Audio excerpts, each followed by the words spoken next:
Hey everyone, it's me again with the much anticipated second wig review for Arda Wigs limited edition winter line. I know you guys have been waiting for this since I released the one for the frosty blue short party stardust type wig a couple of weeks ago, and I've finally gotten around to filming for this one. Now, for those of you who don't know, Arda Wigs is a wig company that specializes in cosplay wigs. They make amazing wigs. They're nice and thick and rich, as you can see.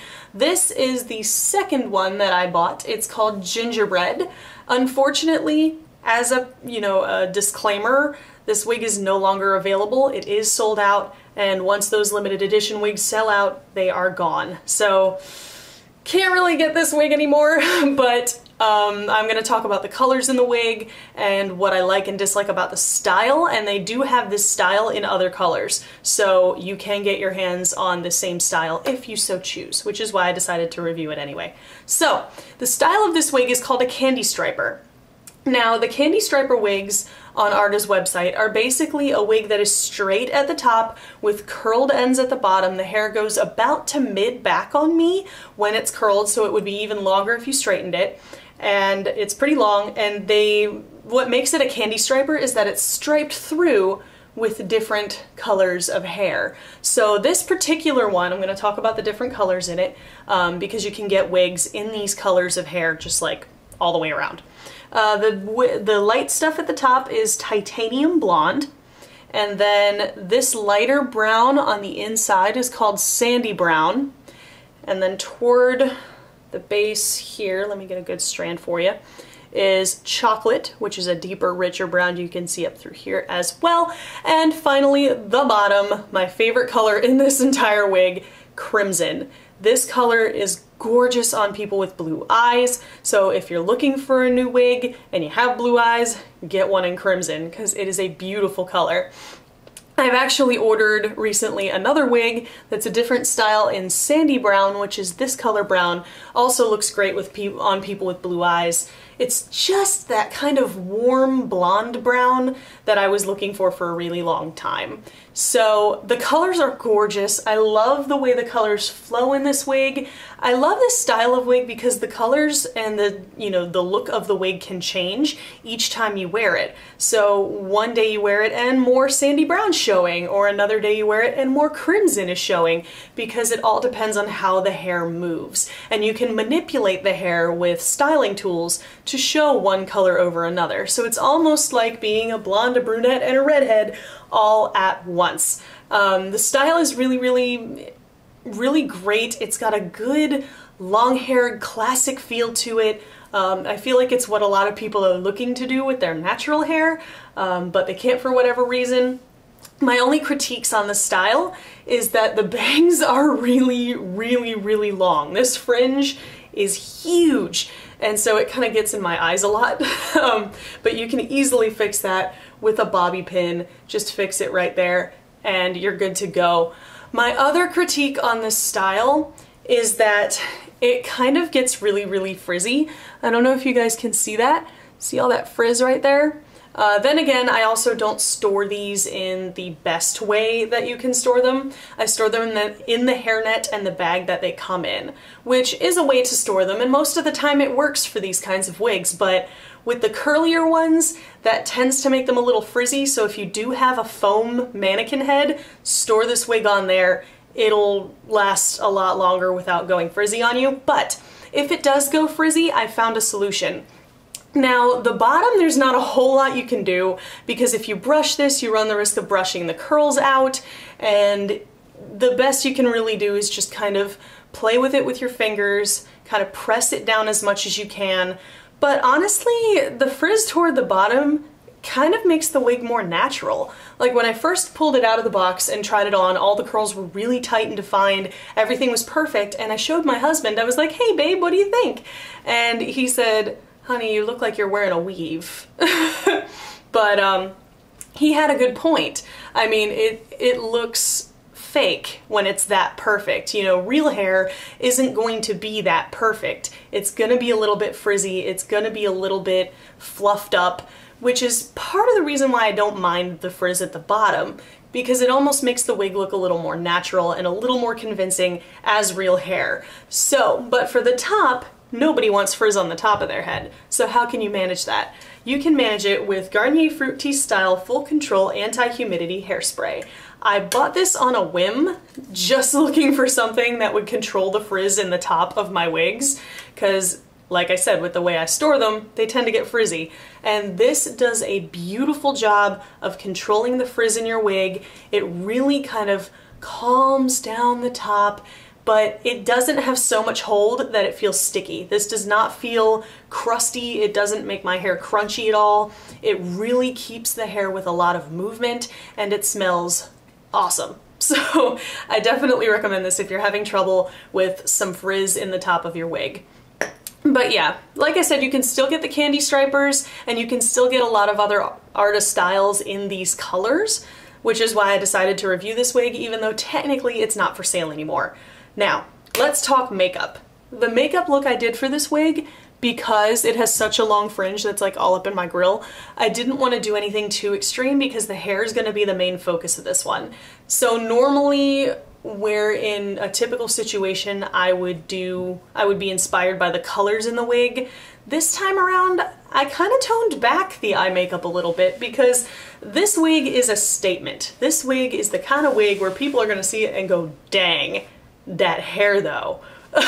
So you really don't want to put too much into the makeup because the hair is the main focus right here. And so this makeup, in case you couldn't tell, if you're familiar with this palette, you could already tell what I used. I used the Kat Von D Ladybird palette. I love this palette, y'all. I did not think I was gonna get that much use out of it when I bought it. I can't put it down lately. Like, it's all matte shades, and I'll go ahead and show you. It comes with a little brown eyeliner, which I didn't use for this look, but look at those colors. They're gorgeous, they're all matte, and they go on like butter. They are so creamy, so rich, and I'll tell you the colors that I used in the look. The lid color is this kind of deep, cooler brown shade here. The chocolate brown over here is my outer V, and this burnt orange color on the very end is what I used in the crease. I love this color. I didn't think I was going to use it at all, but I use it all the time in my crease. It looks great with blue eyes. And this color right there next to the purple is the best brow highlight I've ever found in my life. So I used that as the highlight on my brow. So that's the whole thing. I used the chocolate brown on an angled brush sprayed with some setting spray. I use usually e.l.f.'s Makeup Mist and Set, but you can use Lock and Seal too if you want. And I made it into an eyeliner, so no eyeliner needed on this look. I also did my mascara with Benefit They're Real, which I hadn't used in a while, but I wanted to play the lashes up a little tiny bit, not too much, just enough to give them a little curl and a little length. So for the lips, I used 3 different products because I was trying to get a lip color that would complement this scarlet up here to kind of round out the look a little bit. So first, I lined my lips and filled in the outer edges with the NYX Retractable Lip Liner in dark red. I love this color for auburn lips, for burgundy lip colors, any kind of darker red. This is going to be perfect for you. It's the ultimate in dark red lip liner. It's, Mac, eat your heart out. It's so creamy and it's so inexpensive. I think these are like $4, $3 or $4. It's amazing.